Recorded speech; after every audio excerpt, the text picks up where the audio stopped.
கோலி, ரோஹித் ரிட்டயர்மெண்ட்டுக்கு அப்புறம் டெஸ்ட் கிரிக்கெட்டே பார்க்கறது இல்லங்க. ஆண்டர்சன், பிராட் இல்லாம இங்கிலாந்தோட பவுலிங் அட்டாக் அவ்வளோ பெருசா இல்லங்க. அப்படின்னு சொன்ன எல்லாரையும் இது தான்டா டெஸ்ட் கிரிக்கெட் அப்படின்னு சொல்ல வச்சிருக்கு இந்தியா, இங்கிலாந்து இடையிலான 3 டெஸ்ட் கிரிக்கெட் போட்டி. ஹோம் ஆஃப் கிரிக்கெட் அப்படின்னு சொல்லப்படக்கூடிய லார்ட்ஸ் மைதானத்தில் நடந்த இந்த போட்டியில 5 நாளுமே இந்தியா, இங்கிலாந்து 2 பக்கமும் போட்டி மாறி மாறி போயிட்டே இருந்தது. அதுவும் கடைசி நாள்ல பார்த்தோம் அப்படின்னா 135 ரன் எடுத்தா இந்தியா வெற்றி அடையலாம். 6 விக்கெட் எடுத்தா இங்கிலாந்து வெற்றி அடையலாம் அப்படின்னு ஒரு சூப்பரான கண்டெஸ்டா அமைஞ்சிருந்தது. இந்தியாவை பொறுத்த வரைக்கும் ஃபர்ஸ்ட் இன்னிங்ஸ்ல செஞ்சுரி அடிச்ச கேஎல் ராகுலும், ரிஷப் பண்டும் களத்துல இருக்காங்க அப்படிங்கிறனால ஒரு மிகப்பெரிய நம்பிக்கை இருந்தது. ஆனா அதுக்கு முட்டுக்கட்டை போட்டது ஆர்ச்சர். ஆரம்பத்திலேயே பண்டோடைய விக்கெட்டை எடுத்து கொடுத்தாரு. அதுக்கப்புறம் அப்போ வந்தான் தலைவர் அவன் அப்படின்னு சொல்ற அளவுக்கு ஒட்டுமொத்தமா கேமை கண்ட்ரோல் எடுத்துக்கிட்டாரு பென் ஸ்டோக்ஸ்.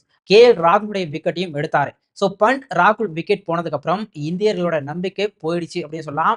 ஆனா நான் இருக்கேன் அப்படின்னு சொல்லி கடைசி வரைக்கும் தனியாளா போராடி இந்திய ரசிகர்களுக்கு ஒரு ஹோப்பை கொடுத்தாரு ரவீந்திர ஜடேஜா. அதுக்கு ஏத்த மாதிரி டெய்லண்டர்ஸ் பெருசா ஸ்கோர் பண்ணலனாலும் கூட விக்கெட்டை கொடுக்காம ஆடினாங்க. குறிப்பா சொல்லணும் அப்படின்னா ஜஸ்பிரீத் பும்ரா அண்ட் சிராஜ் 2 பேருமே 84 பந்துகளுக்கு மேல சந்திச்சாங்க. ஸோ கண்டிப்பா இந்திய அணி வெற்றி நோக்கி போலாம் அப்படிங்கிற ஒரு சூழல்ல சிராஜோட விக்கெட்டை எதிர்பாராத முறையில இழந்தாங்க. ஸோ இதன் காரணமா இங்கிலாந்து அணி 22 ரன்கள் வித்தியாசத்துல வெற்றி பெற்றாங்க.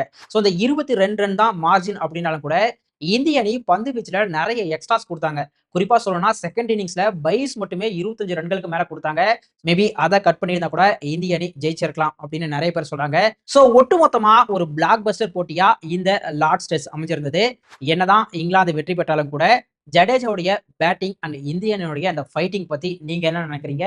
உங்களோட கருத்துக்களை மறக்காம கமெண்ட்ல சொல்லுங்க.